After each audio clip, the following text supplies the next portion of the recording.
Creed, the definition of luxury, quality, and exclusivity. Founded in London in 1760, it was originally a tailoring company. In 1781, a pair of scented gloves were delivered to King George III. And in 1854, under patronage of Napoleon III, the house was moved to Paris. Over the centuries, the house, guided by each patriarch passing the secrets of scent from father to son, has created more than 200 different perfumes. All of this sounds beautiful and whatever, but what if this legend is just kind of too good to be true? The official version so far has been that Creed was creating perfumes only for royals and the likes of Winston Churchill, Audrey Hepburn and Grace Kelly in secrecy, and the fragrances have been released to public only after Olivier Creed's efforts. So it would make sense that there's no historical evidence of Creed having actually created any perfumes up to that point, right? Well, I could agree that if your customers are so exclusive, then there probably aren't any ads or maybe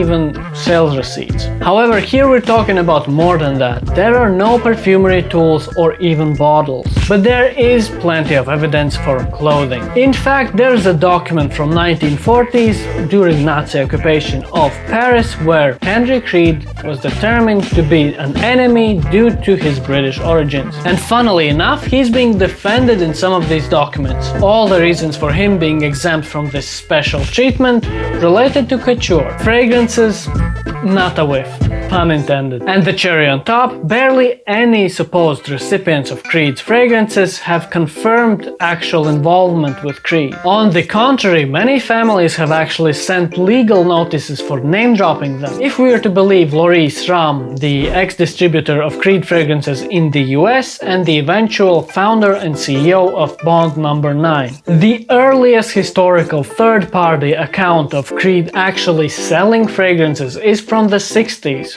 in Lille, a city of 300,000. Reportedly, Olivier came into a shop called Soleil d'Or and got them to sell his fragrances. Sounds kind of weird to me to start selling these super luxury fragrances in such a small town, especially if you have a store in Paris. It's at this point in the story where I should introduce you to Pierre Bourdon, a perfumer who's created such masterpieces as YSL Kouros, Davidoff Cool Water, which is eerily similar to Green Irish Tweed, mind you. More on that later. And Joop Homme. Each of these have greatly impacted the fragrance industry and each deserves the title of a genius. Either way, we're going to look into his accounts, among others, compiled by Gabe Oppenheim in his book The Ghost Perfumer, a highly recommended read, by the way. By the time Olivier first met Pierre, he had developed the habit of unannounced visits where he would literally meet perfumers in the middle of their work. Well, money and impudence allows you to do things like that, I guess. Anyways, Pierre is working on some stuff and then this guy comes in and starts randomly sniffing his work, which most of it is meant for other companies. Obviously, the somewhat introverted Pierre isn't really happy about these visits, but well, what can you do? However, as time goes, they develop an interesting relationship. Olivier promises bespoke suits and eventually a big payout at the end of the career for Pierre's failed fragrances. At around the same time, Pierre was working on a L'Oreal brief for a feminine fragrance, and he lost. Bada bing bada boom, Fleurs de Bulgarie, obviously made by Henry Creed decades earlier, is born. Mind you, Pierre is not the only perfumer who's made fragrances for Creed. Take Bernard Elena for example, a great perfumer in his own right who's been visited by Olivier Creed on numerous occasions. On one such occasion, he found among myriad of bottles one that would become Acier Aluminium, made by James Henry Creed.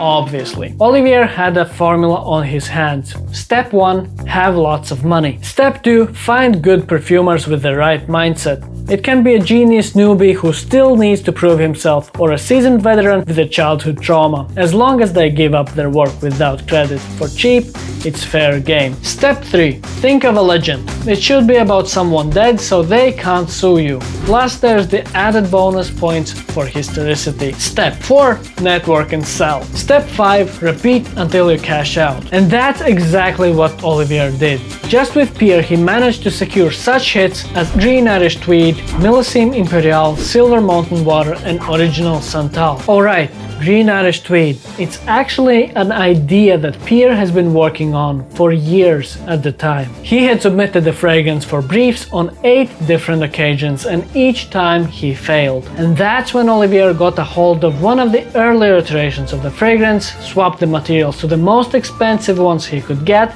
and called it a day. Meanwhile, a streak of luck struck Pierre. Davidoff was contractually bound to order a fragrance from him, and the representatives, thinking it won't really work, decided to do a favor. They ordered a small batch of that one fragrance Pierre failed to sell so many times. And that's how Cool Water, one of the most sold fragrances out there, was born. It, alongside the flankers, has generated over $1.75 billion in sales over the 30 plus years of its existence. Not to mention that Cool Water has spawned a whole genre of aquatic masculine scents. So right, everything's going well for Creed, but then Pierre retires. It's time to keep the promises.